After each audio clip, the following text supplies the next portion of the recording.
हमारे पास एक documentation section होता है। उसी के साथ साथ डॉक्यूमेंटेशन सेक्शन जो होता है हमारा, वो सजेस्टेड होता है। ये कुछ सेट ऑफ कमेंट्स होते हैं जो कि आप लोग लिख सकते हैं अगर आप चाहें तो, जैसे कि ऑथर का नाम, डेट, आपने कोड क्यों लिखा है, कोड क्या करता है।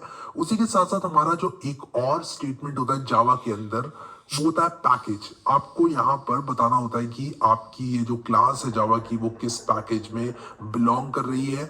आप लोग पैकेज में अपनी क्लासेस को ग्रुप कर सकते हैं। एंड वंस अगेन, ये भी हमारे पास ऑप्शनल होता है। अब डॉक्यूमेंटेशन सेक्शन और पैकेज स्टेटमेंट एक बार आप लोगों ने लिख दिया तो हमारे पास कुछ इंपोर्ट स्टेटमेंट्स भी होते हैं, जैसे कि आप स्कैनर क्लास का यूज कर सकते हो, उसको इंपोर्ट करके किसी भी यूजर से इनपुट ले सकते हो कीबोर्ड द्वारा। तो वो इंपोर्ट स्टेटमेंट जो है हमारे जावा प्रोग्राम में वंस अगेन ऑप्शनल ही होते हैं। अगर आप लोग कुछ यूज कर रहे हो इस तरह के कोड का, तब आप उनको यूज करोगे, वरना आप लोग उनको यूज नहीं करोगे।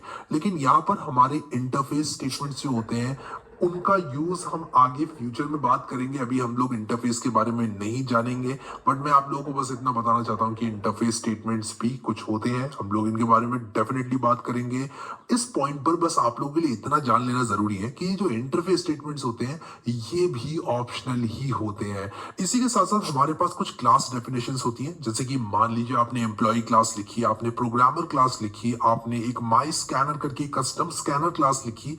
उस तरह की क्लासेस आप अपने जावा प्रोग्राम में ऐड कर सकते हो। और वंस अगेन, ये क्लासेस भी ऑप्शनल ही होती हैं। लेकिन यहाँ पर कुछ होता है ऐसा जो कि ऑप्शनल नहीं। पब्लिक स्टैटिक वॉइड मेन हमने लिखा था, वो मेथड जावा प्रोग्राम का एंट्री पॉइंट होता है, जहां से जावा प्रोग्राम एग्जीक्यूट होना स्टार्ट होता है। And this is not optional, but कि मैं यहाँ पर बोलूंगा यहाँ पर कि ये एसेंशियल है। इसके बिना आपका जावा प्रोग्राम नहीं चलेगा, आपको ये बनाना पड़ेगा, ये एसेंशियल होता है। तो ये है anatomy of a Java programme. एक जावा प्रोग्राम में आप लोगों को ये सारी चीजें देखने को मिलेंगी। Documentation, package, import statements, interface statements, class definitions, और उसके बाद हमारा एक एसेंशियल मेन मेथड क्लास, जो कि आप लोगों का एंट्री पॉइंट होगा जावा प्रोग्राम का। हमने अभी थोड़ी देर पहले वेरिएबल्स की बात करी थी, और हमने वहां पर बात ये करी थी, ये जो वेरिएबल होता है वो एक कंटेनर होता है जिसके अंदर कुछ वैल्यू डाली जा सकती है। अब ये वैल्यू किस तरह की होती है, वो डेटा टाइप से डिटरमिन किया जाता है। जैसे कि मेरे पास एक इंटीजर डेटा टाइप हो सकता है, मेरे पास एक कैरेक्टर डेटा टाइप हो सकता है। इंटीजर डेटा टाइप मतलब मैं इंटीजर स्टोर कर सकता हूं उस कंटेनर के अंदर। और कैरेक्टर डेटा टाइप का मतलब कि मैं एक कैरेक्टर, जैसे कि ABCDEFGH, इस तरह से कोई भी एक कैरेक्टर स्टोर कर सकता हूं कैरेक्टर कंटेनर के अंदर। अब यहाँ पर हमारे जो डेटा टाइप्स होते हैं जावा में, वो दो तरह के होते हैं। सबसे पहले हमारा आता है प्रिमिटिव, हमारा आता है नॉन प्रिमिटिव डेटा टाइप। जो हमारे प्रिमिटिव डेटा टाइप होते हैं, और वो फर्दर हमारे पास कई तरह के होते हैं, जैसे कि बाइट, इंट, फ्लोट, लॉन्ग, कैर, डबल, बूल और शॉर्ट। ये 8 प्रिमिटिव डेटा टाइप जावा द्वारा सपोर्ट किए जाते हैं। अब आप लोग अगर बाइट की बात करें तो ये एक नंबर स्टोर करता है, और -127 से लेकर 128 तक नंबर जाता है। फिर फ्लोट वंस अगेन डेसिमल वाले नंबर को स्टोर करता है। कैर कैरेक्टर को स्टोर करता है। फिर बुलियन है हमारा, ट्रू या फॉल्स हो सकता है। इंटीजर में हमारा एक नॉर्मल इंटीजर स्टोर होता है। लॉन्ग में बड़ा इंटीजर स्टोर होता है। डबल में एक बड़ा फ्लोटिंग पॉइंट नंबर स्टोर होता है। और उसी तरह से शॉर्ट में भी हमारे पास एक इंटीजर स्टोर होता है। तो इसके बारे में मैंने आप लोगों के लिए बहुत प्यारे नोट्स बना रखे हैं, आप लोग उनको डाउनलोड कर लेना, आपको मैं दे दूंगा। लेकिन हम नॉन प्रिमिटिव डेटा टाइप की थोड़ी सी बात करते हैं। अभी जो नॉन प्रिमिटिव डेटा टाइप्स हैं, ये डिराइव किए जाते हैं प्रिमिटिव डेटा टाइप से, और इनके बारे में हम लोग जो है लेटर इन दिस कोर्स पढ़ेंगे। इनमें पूरा ढंग से डिस्कशन होगा, कोई चिंता वाली बात नहीं है, बहुत ढंग से आपको सारी चीजें बताऊंगा। लेकिन at this point data types के बारे में ये जो मैंने आप लोगों को अभी बताया, ये आपको पता होना। डेटा टाइप्स की बात हम करेंगे यहाँ पर। Just like we have some rules that we follow to speak English. जैसे कि जब आप इंग्लिश बोलते हैं तो कुछ नियमों का पालन करते हैं कि भाई हैज कहाँ पे आना है, हैड कहाँ पे आना है, इज कहाँ पे आना है, आर जो है वो प्लूरल के लिए आएगा। उसी तरह जब आप जावा में प्रोग्राम लिखते हो तब आपको कुछ नियमों का पालन करना पड़ता है। आप स्कूल में होते हो तो आपको कुछ नियमों का पालन करना पड़ता है। उसी तरह जब आप जावा में होते हो तब भी आपको कुछ नियमों का पालन करना पड़ता है, और उन नियमों के सेट को हम सिंटेक्स कहते हैं। इसको आप वोकैबुलरी और ग्रामर की तरह समझ लो। जैसे इंग्लिश में वोकैबुलरी और ग्रामर होती है जावा की, यहाँ पर सिंटेक्स होता है। आप लोगों को बताना चाहूंगा कि जो हमारा जावा प्रोग्राम होता है उसमें कुछ रिजर्व कीवर्ड्स होते हैं। जैसे कि हमारा यहाँ पर स्टैटिक एक कीवर्ड है, वॉइड एक कीवर्ड है। ये जावा ने अपने लिए रिजर्व करके रखे हुए हैं कि यार ये नाम जो है, ये कुछ ऐसे नाम है जो कि ऑलरेडी जावा ने बुक करके रखे हुए हैं कि भाई पब्लिक जो है हमने नाम बुक करके रखा हुआ है, इस नाम का कोई इंटीजर वगैरह मत बना लेना। इन सबको कीवर्ड्स कहते हैं, ठीक है। अब यहाँ पर मैं वापस नोट्स में आता हूँ और वेरिएबल की बात करते देखे थे। मैं भी यहाँ पर आप लोगों को आगे फिर से बताऊंगा, मैंने नोट्स में भी लिखे हुए हैं वो data types. But data type मतलब किस टाइप का आप बनाना चाहते हो, आप बाइट बनाना चाहते हो, आप शॉर्ट बनाना चाहते हो, आप बूल बनाना चाहते हो, क्या बनाना चाहते हो आप वो लिख दो। फिर उसके बाद एक नाम चुन लो। अब नाम का ये नहीं है कि आप कुछ भी चुन लो, उसका भी कुछ नियम है, लेकिन यहाँ पर नंबर चल जाएगा। नंबर नाम का आप नाम चुन सकते हो। आप यहाँ पर किसी भी कीवर्ड को यूज नहीं कर सकते, आप वॉइड नाम नहीं चुन सकते, स्टैटिक नाम नहीं चुन सकते, ठीक है। ये सारे क्लास नाम आप नहीं चुन सकते, ये सारे जावा ने अपने लिए रिजर्व करके रखे हुए हैं, ठीक है। तो ये चीज आप लोगों ने ध्यान रखनी है। फिर इज इक्वल टू यहाँ पर क्या वैल्यू आप लोग यहाँ पर इसके अंदर डालना चाहते हैं। इज इक्वल टू मतलब असाइनमेंट, आप असाइन कर रहे हैं नंबर के अंदर ये वैल्यू जो कि 8 है, नंबर के अंदर वैल्यू 8 जो है वो आ जाएगी, ठीक है। तो आगे फ्यूचर में कभी भी आप नंबर प्रिंट करोगे तो 8 प्रिंट होगा, क्योंकि नंबर एक कंटेनर है जिसके अंदर वैल्यू 8 आ गई है, ठीक है। अब रूल्स की बात कर लेते हैं। मैंने यहाँ पर रूल्स की बात करी थी कि एक वेरिएबल को बनाने के लिए वो कौन से रूल्स है। सबसे पहले आप कोई भी नाम चुन सकते हो, लेकिन कुछ नियमों का आप लोगों को पालन करना पड़ेगा। जैसे कि आपका नाम जो है वो डिजिट से स्टार्ट नहीं होना चाहिए। कैसा लगेगा आपको अगर मैं बोलूं कि यार मेरे पड़ोसी का नाम 177892 इंटू 10⁸ है, तो आप बोलोगे यार ये कैसा नाम है। तो इसी तरह जावा में भी नाम के कुछ रूल्स होते हैं, जैसे कि यहाँ पर नंबर से स्टार्ट नहीं होता है। आपके नाम में क्या नंबर होता है, नहीं होता है ना। तो उसी तरह से जावा के अंदर भी यहाँ पर आप डिजिट से स्टार्ट नहीं कर सकते। जैसे कि 1ARRY वेरी, ये इनवैलिड है, ये नाम नहीं, ये नहीं माना जाएगा। आपको मैं दिखा देता हूँ चाहो तो। अगर मैं यहाँ पर बनाऊं इंट ARR 1ARR बनाऊं इस तरह से और सेमीकोलन लगाऊं, तो पहली बात तो ये यहीं पर इसी ने इंटेलिजेंट आइडिया ने लाल कर दिया, इसको बोला कि भाई ये नहीं चलेगा, ये क्या कर रहे हो। लेकिन अगर मैं इसको रन भी कर देता हूं तो मुझे यहाँ पर एरर दिया जाएगा और यहाँ पर मुझे ये बताया जा रहा है कि भाई ये क्या लिख दिया, ये तो वैलिड है ही नहीं। लेकिन अगर मैं इसको इंट ARR कर दूं कुछ इस तरह से, तो ये यहाँ पर जो है इसको रन कर देगा और मुझे यहाँ पर हेलो वर्ड प्रिंट होके आ जाएगा। तो यहाँ पर ARR is allowed, 1ARR is not allowed. Similarly नाम जो होता है वो केस सेंसिटिव होता है। फॉर एग्जाम्पल अगर मैंने दो वेरिएबल्स बनाए, हैरी और कैपिटल H वाला हैरी, तो ये दोनों डिफरेंट वेरिएबल के तौर पर ट्रीट किए जाएंगे। एक इंटीजर हैरी के अंदर मैं 7 स्टोर कर सकता हूं और कैपिटल H से स्टार्ट होने वाले हैरी के अंदर मैं 21 स्टोर कर सकता हूं, एंड दैट्स टोटली फाइन, कोई दिक्कत होने वाली नहीं है। तीसरा नियम, it should not be a keyword. मैंने आपको बताया अभी कीवर्ड्स के बारे में। कुछ नाम ऐसे शब्द हैं जो कि जावा ने रिजर्व करके रखे हुए हैं अपने लिए कि भाई ये कोई इस्तेमाल नहीं करेगा, तो आप लोग यहाँ पर जो है वॉइड जो है यूज नहीं कर सकते। अगर आप बना भी देते हो यहाँ पर, अगर आप इंट वॉइड बना देते हो, मैं आपको करके दिखाता हूँ यहाँ पर, तो यहाँ पर देखो आपको दिक्कत मिलने वाली है कि भाई ये क्या कर रहे हो, मैंने मना किया बनाने के लिए, जावा बोलेगा। आप उसके बाद भी बना रहे हो। लेकिन यहाँ पर कैपिटल वॉइड आप बना सकते हो। मैं आपको बता रहा हूँ कि केस सेंसिटिव होता है वेरिएबल का नाम जावा में, but it's not a good practice कि आप जो कीवर्ड है उसके नाम को कुछ इस तरह से बनाओ। That's not a good practice. आप कर सकते हो बट क्यों करना है आपको, अच्छा सा नाम चुन लो अपना एक हैरी जैसा और इसको जो है आप रन करो अपने प्रोग्राम को, मस्त आपका चलेगा प्रोग्राम। तो यहाँ पर कीवर्ड नहीं हो सकता। तीसरा नियम ये था। चौथा नियम ये इस तरह से लिख दूं, कोड विद हैरी नाम से इंटीजर बनाओ, तो ये कंफ्यूज हो जाएगा, क्या ये स्पेस का क्या मतलब है, नहीं अलाउड है। तभी हम लोग कैमल केस नोटेशन का इस्तेमाल करते हैं कि हम स्पेस नहीं कर सकते यूज किसी भी एक आइडेंटिफायर में, यहाँ पर वेरिएबल के नाम में नहीं कर सकते, ठीक है। तो मैं इस तरह से लिख सकता हूं लेकिन मैं स्पेस नहीं डाल सकता। दिस इज वैलिड, स्पेस डाल दूंगा तो वैलिड नहीं होगा, ठीक है। अगला नियम, can contain alphabets dollar character, underscore character and digits if the other conditions are met. जो मैंने यहाँ पर अभी आपको 1 से लेकर 4 तक कंडीशंस बताई हैं, अगर आपके वेरिएबल का नाम इन कंडीशंस का पालन करता है तब आपके वेरिएबल के नाम में अल्फाबेट्स आप रखो, डॉलर आप रखो, अंडरस्कोर आप रखो और डिजिट भी रख लो यार, डिजिट भी रख सकते हो। दिखाता हूं आप लोगों को। अगर मैं यहाँ पर कोड विद हैरी और 5 और ऐसे लगा दूं 3, तो ये चलेगा, मस्त चलेगा। देख लो चल रहा है यहाँ पर। तो नंबर बीच में आ सकता है, नंबर से स्टार्ट नहीं हो सकता लेकिन वेरिएबल का नाम। तो यहाँ पर कोई भी रूल वायलेट ना हो, इस तरह से आप वेरिएबल का नाम चुन सकते हो। मैं तो कहूंगा वेरिएबल का नाम सिंपल ही रखो, जैसे कि एज, नेम, फिर ब्लॉग, प्रोडक्ट, इस तरह के नाम रखो। फंड, जो आपका वेरिएबल जिस चीज की बात कर रहा है वैसा नाम हमको चुनना चाहिए, क्योंकि हमारी जिंदगी को आसान बनाएगा इस तरह का नाम। जब हम प्रोग्राम को रीड करेंगे, रीडेबिलिटी को बढ़ाएगा। जब आपके प्रोग्राम में 1000 लाइन्स ऑफ कोड हो जाएंगे, आप पढ़ोगे प्रोग्राम को, तब रीडेबिलिटी इनहैंस होगी, आपको पता चलेगा ये वेरिएबल मैंने क्यों बनाया था, ठीक है। Coming back to the notes, बात करते हैं डेटा टाइप्स की।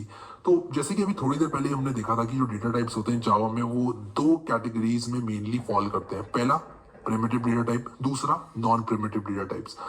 प्रिमिटिव डेटा टाइप्स इंट्रिंसिक होते हैं, वो अपने आप में प्रिमिटिव होते हैं। नॉन प्रिमिटिव जो होते हैं वो डिराइव्ड होते हैं, उनको डिराइव किया जाता है दूसरे डेटा टाइप से। ठीक है, इनकी बात हम अभी थोड़ी देर में करेंगे, बट प्रिमिटिव डेटा टाइप्स को हम डाइसेक्ट करेंगे। प्रिमिटिव डेटा टाइप्स जानने से पहले मैं बता दूं आपको, जो जावा लैंग्वेज है वो स्टैटिकली टाइप्ड है। इसका मतलब क्या है? स्टैटिकली टाइप्ड का मतलब आपको वेरिएबल को डिक्लेयर करना पड़ेगा, बताना पड़ेगा कि भाई ये इंटीजर, ये फ्लोट। पाइथन प्रोग्रामिंग से अगर आप लोग आ रहे हैं तो आप a इज इक्वल टू 9 लिख दोगे तो वो चल जाता है। यहां पर आप ऐसा नहीं कर सकते। ठीक है, there are 8 primitive data types supported by Java. मैंने आप लोगों को अभी थोड़ी देर पहले ही बताया था, लेकिन अभी मैं इनकी और डिटेल्स आप लोगों को बताऊंगा। पहला है बाइट। ये क्या करता है? ये एक इंटीजर को स्टोर करता है और 1 बाइट लेता है। 1 बाइट का मतलब होता है 8 बिट्स, और एक बिट के अंदर 0 या 1 आप डाल सकते हो। ठीक है, अब क्योंकि ये 1 बाइट लेता है इसलिए ये -128 से लेके 127 तक वैल्यू को स्टोर करता है। अब ये आया कहां से 128 और 127? आपको क्या करना है, सबसे पहले इसको 8 से मल्टीप्लाई कर देना है। 1 बाइट है, ध्यान से सुनना, देखो ये बात बहुत इंपॉर्टेंट है, यहाँ पर मुझे आपका पूरा कंसंट्रेशन चाहिए। ये जो 1 बाइट लिखा हुआ है इसको 8 से मल्टीप्लाई कर दो, उतनी बिट्स हो जाएंगी। ठीक है, जितनी बिट्स होती हैं -2 टू द पावर बिट्स -1 से लेके, यहां पर जैसे मान लो आपकी 2 टू द पावर 16 है तो मैंने डिवाइड बाय 2 कर दिया तो वो 2 टू द पावर 15 बन गई। तो यहां पर आपको क्या करना है, अगर आपको ये नंबर चाहिए आपको करना है 2 टू द पावर 8 और डिवाइडेड बाय 2, मतलब 2 to the power 7। -2 to the power 7 से लेके 2 टू द पावर 7 -1 तक आप नंबर्स को स्टोर कर सकते हो। इसका प्रूफ मैं अभी नहीं बताना चाहता, I don't want to make this course boring, but मैंने और जगह बताया हुआ है इसी चैनल में इस चीज का प्रूफ। तो आप लोग सी प्रोग्रामिंग और ये सब करोगे कभी तो देख लेना, बट इट्स टोटली फाइन। आपसे अगर कोई पूछता है कि कितना आपके पास बड़ी वैल्यू आ सकती है 1 बाइट के अंदर और कितनी छोटी वैल्यू आ सकती है, आपको सबसे पहले माइनस लगाना है, 2 टू द पावर इसको 8 से मल्टीप्लाई करना है और फिर डिवाइडेड बाय 2 करना है वहां से लेके, और फिर उसके बाद -1 लगा देना। ये -1 इसलिए होता है क्योंकि एक वैल्यू 0 भी होती है, तो इसलिए एक वैल्यू हमें कम करनी पड़ती है यहां से। तो आप इस तरह से लगा सकते हो। ये माइनस नोट करना, यहाँ पर माइनस जरूर नोट करना। और ये वैल्यूज आपको याद रखने की जरूरत नहीं है, बट अगेन अगर आपको कोई पूछ लेता है, आपको कोई बोलता है कि भाई बाइट टेक्स 1 बाइट, ठीक है, अब बताओ वैल्यू कहां से कहां तक आएगी, तो आपको 2 टू द पावर 8 से इसको मल्टीप्लाई करना है क्योंकि एक बाइट में 8 बिट्स होती हैं। फिर उसके बाद आपको डिवाइडेड बाय 2 करना है और उसके बाद प्लस में ये -1। ठीक है, यहाँ पर शॉर्ट से और समझ में आ जाएगा। तो ये 1 बाइट लेता है, उसकी डिफॉल्ट वैल्यू जो होती है वो 0 होती है बाइट की। शॉर्ट की बात करते हैं, वैल्यू जो होती है कहां से कहां तक जाएगी, मैं करूंगा 2 टू द पावर, सबसे पहले जितनी भी बाइट्स ये ले रहा है क्योंकि ये शॉर्ट जो है वो 2 बाइट लेता है, मैं 8 से मल्टीप्लाई करूंगा इसको। 8 मल्टीप्लाई बाय 2 होता है 16, तो मैं यहाँ पर 2 टू द पावर 16 लिखूंगा और फिर डिवाइडेड बाय 2 करूंगा। क्योंकि मैं 0 से पहले भी जा रहा हूँ 0 के बाद भी जा रहा हूँ, इसलिए डिवाइडेड बाय 2 करूंगा और माइनस यहाँ पर लगा लूंगा और उसके बाद सेम चीज को लिखकर एक -1 कर दूंगा क्योंकि एक जगह 0 ने भी खा ली है मेरी, तो एक नंबर मुझे कम करना पड़ेगा। तो ये फॉर्मूला अगर आप बनाना सीख गए तो आप कभी भी बता सकते हो वैल्यू कहां से लेके कहां तक रेंज करती है। अब कैलकुलेटर तो अलाउड होता ही है, तो आप लोग कैलकुलेटर में इसकी वैल्यू निकाल सकते हो। जो खतरनाक सी वैल्यू होती है ना, माइनस इतने से लेके इतने तक, जो लोग बोलते हैं रट लो इसको, ना भाई रटना नहीं है, हार्ड डिस्क नहीं बनना है आपको। आपको एक अच्छा सीपीयू बनना है कि आप कैलकुलेट कर सको। भाई 2 बाइट आपको पता है 8 टू 16, आपने ये फॉर्मूला याद कर लिया, इतना तो कर ही सकते हो यार। और इसका भी लॉजिक है, इसका लॉजिक आप सीख के इसको बना सकते हो, तो बाकियों के लिए भी ये चीज एप्लीकेबल होगी। तो शॉर्ट जो है वो यहां से लेके यहां तक आपका वैल्यू को स्टोर करता है। अभी यहाँ पर मैं आप लोगों को जावा का एक बड़ा मजेदार पेज दिखाऊंगा डॉक्यूमेंटेशन का, और वो मेरा फेवरेट पेज है जावा की डॉक्यूमेंटेशन का। मैं आपको दिखाऊंगा अभी थोड़ी देर में। हम लोग एंड को देख लेते हैं। 4 बाइट्स लेता है, डिफॉल्ट वैल्यू 0 है, वैल्यू रेंज करती है, मैंने यही 8 4 से 32 यहाँ पर लिख दिया, बिल्कुल सेम फॉर्मूला बना दिया।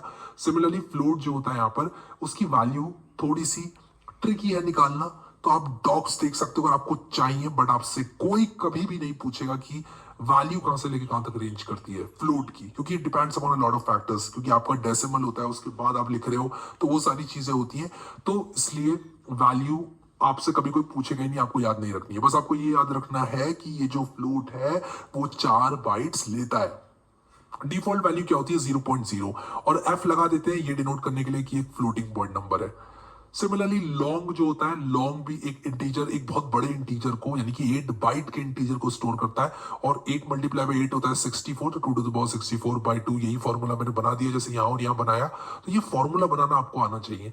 तो मैं यहाँ पर आप लोगों को एक काम देता हूं और वो काम ये है कि आप लोग नीचे कमेंट सेक्शन में इसका अगर n बाइट्स लेता है कोई भी डेटा टाइप, कोई भी इंटीजर डेटा टाइप अगर n बाइट्स लेता है तो ये फॉर्मूला मुझे नीचे कमेंट में लिख कर दो कि क्या बनेगा।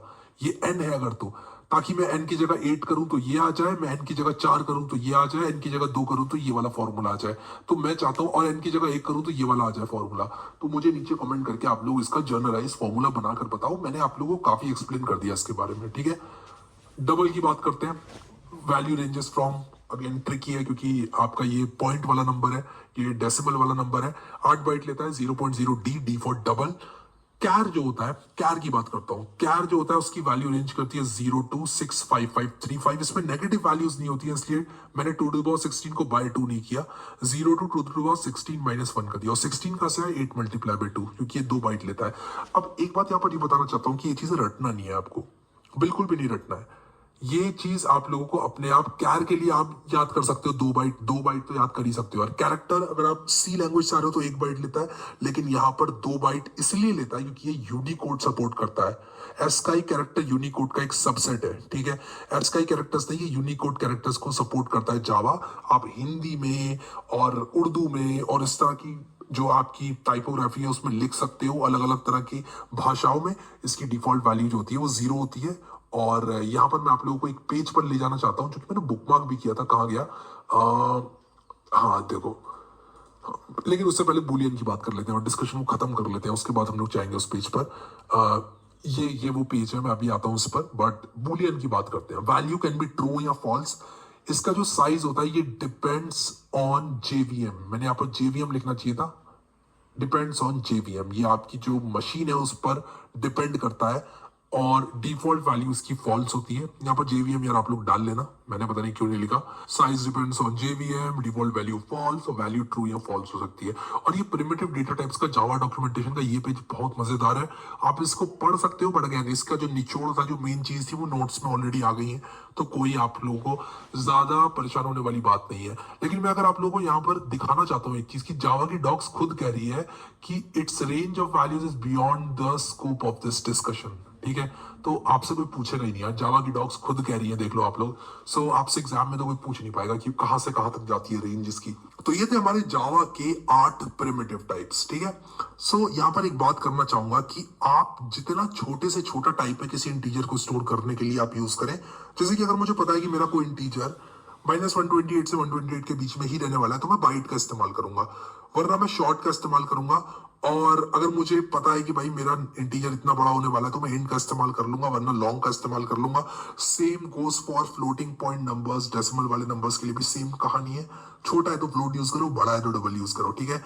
तो यहाँ पर जो है मैंने दी हुई है क्विक क्विज कि write a Java program to add 3 numbers. 3 numbers को ऐड करने के लिए जावा प्रोग्राम मैंने आप लोगों से पूछा है। तो जावा प्रोग्राम आप लोग कैसे लिखोगे 3 नंबर्स को ऐड करने के लिए? आप लोगों को सिंपली क्या करना है, मैं यहाँ पर लिखता हूं int num1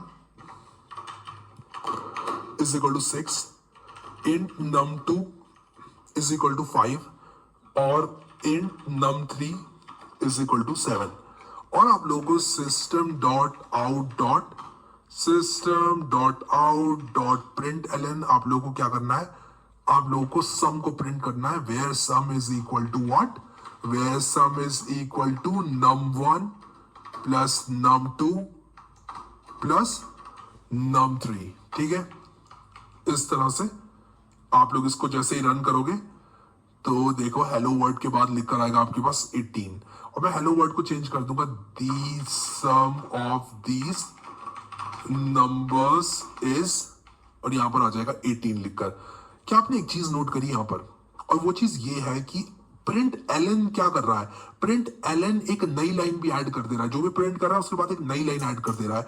अगर मैं system dot out dot println की जगह system dot out dot print इस्तेमाल करूं तब ये क्या करेगा, एक ही लाइन में मुझे प्रिंट करके देगा। ये देखो, ये मुझे एक ही लाइन में प्रिंट करके दे रहा है, देख रहे हो। इसके बाद डायरेक्टली आ गया। तो मैं कोलन और स्पेस लगा देता हूं यहां पर ताकि मुझे कोई दिक्कत ना हो। इस तरह से मैं इसको लिख देता हूं ताकि ये फॉर्मेटिंग इसकी अच्छी हो जाए। तो देखो सम ऑफ दीज नंबर्स इज 18 यहाँ पर लिख कर आ गया, ठीक है।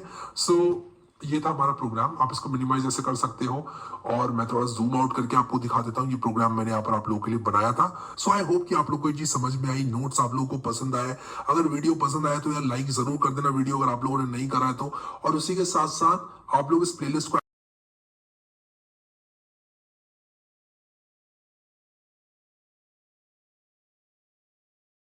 होता है, और वो है हमारी मेन मेथड की क्लास।